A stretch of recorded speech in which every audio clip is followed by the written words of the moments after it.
Hi, Paul Slackis, Good News Planet speaking to Renee Seiler. Hi, Renee. How are you? Hi, Paul. I'm doing great. How are you? Okay, good. We're going to talk about Americans and traveling through the holiday time and meant to be shared with family. This is beautiful. And it says here that the biggest travel season of the year with more than 98 million Americans journeying. Oh, you're the real professional here. 50 miles or more, according to the AAA family travel expert. That's you, Renee, the real expert.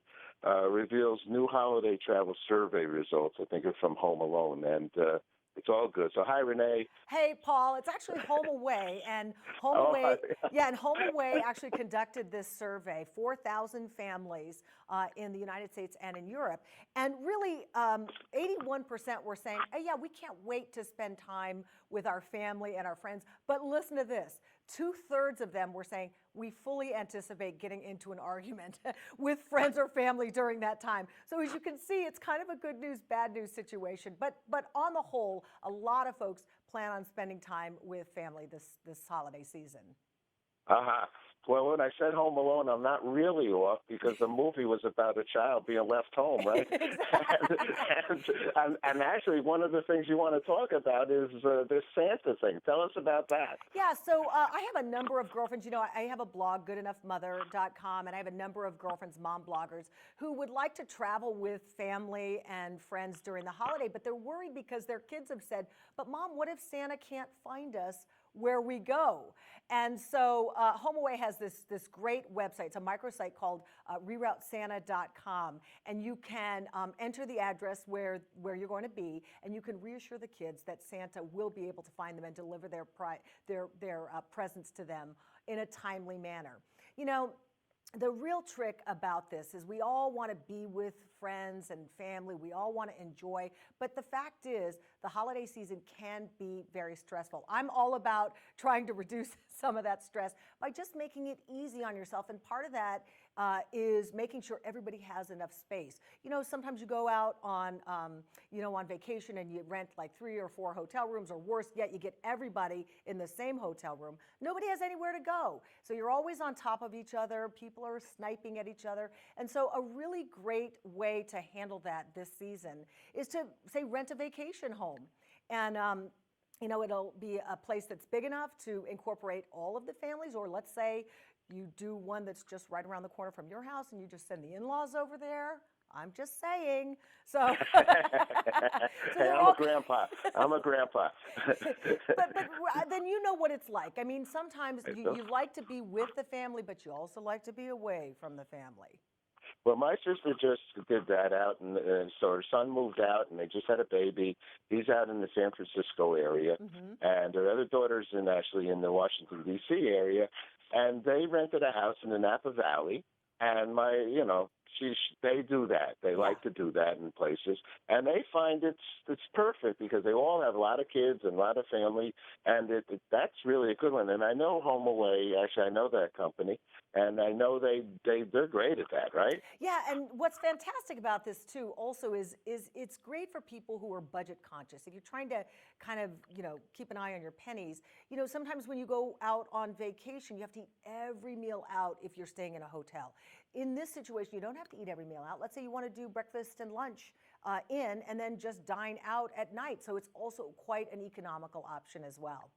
Okay. What are some other thoughts with that? Well, there was a survey. Was there any other good thoughts that we should know about? Yeah, and oh my gosh, Paul, you would ask me to tell you some stuff up from the survey, and now you're making me show exactly how old I am by having to pull out my old lady glasses and tell you.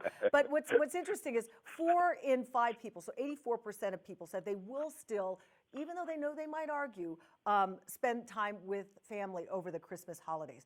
2/3 of the people, 66%, said, yeah, we're actually looking forward to that. 32%, hold on now, said they would prefer their parents stay in separate accommodations at Christmas. And then 24% of traveling survey respondents said they'd actually already booked a vacation home for the holidays. So there is some great stuff here. on this survey. Of course, please check out the website, homeaway.com, for more information. But really, just know that, remember what the holiday season is about. It's about being with your friends and being with your family. Pack your patience because you're going to need it if you're traveling. You know how it goes. I do. I'll talk about things, but young kids wear glasses too.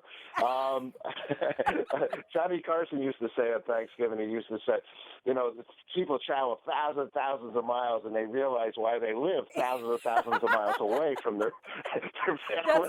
That's so true. That's so true. Tell me about your website. We have time? Sure. So goodenoughmother.com, it was my missive on modern motherhood. And really, my whole point was you don't have to be perfect to be a great parent. You just have to be good enough. A lot of people think, oh my gosh, that means that, you're just sort of phoning it in. That's not what it means at all. It means that you're doing your best, and your best will have to do. My job as a parent is not to protect my kids from disappointment. It's to teach them how to deal with disappointment. And trust me, they've been disappointed a lot with me as their mother. So they're getting a lot of practice. You're very honorable and very wise to say that, because we are just humans and we are just people. And I think even Gibran says, our children are children, but we don't own these children. I mean, they come through us and so on and so forth. Mm-hmm. And I think that's really very wise to make somebody aware of, even the children. One day I'll have children. Yeah, right. Yes, and boy, that is payback for me. I was talking to a woman on the train the other day. She had a 5-month-old baby, and she was struggling with all this stuff because when you have kids, you're traveling with the fleet. And I was telling her, you know what, just hang in there because it does get easier.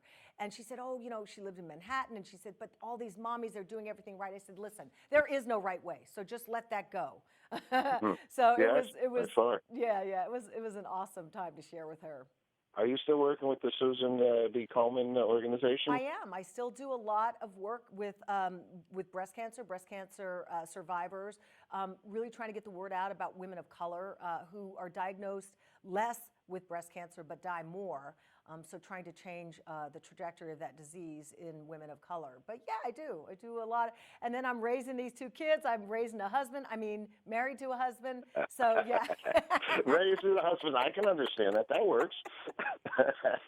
But yeah, it's good. I'm keeping busy. So yeah, my website, please go visit goodenoughmother.com. And so for the holidays, let me ask you 2 quick other questions. Mm-hmm. What's good news for you? Yeah, my daughter went off to college this year, and I was like, I can't wait to get off to college. And now I'm like, I miss you so much. So the good news for me is to have my family, all 4 of us, under one roof again. So that'll be great. That's beautiful. And the last question, we're very involved with the International Day of Peace, World Peace, on September 21st, and we're talking a lot about this and ask people, what does peace mean to you? Oh, gosh. You know what? I just heard this the other day. The Pope is calling for a revolution of tenderness. And I thought, that's such a wonderful way. Like, if you want to really think of yourself and in your dealings with other people, just be tender and be kind, because it goes a long way. And Otis Redding said it too. Mm-hmm. Try a little tenderness. All right, beautiful. Renee, thanks so much. It was great chatting with you. Great chatting with you. We'll talk again. All right, happy holidays. Happy holidays to you. Bye-bye.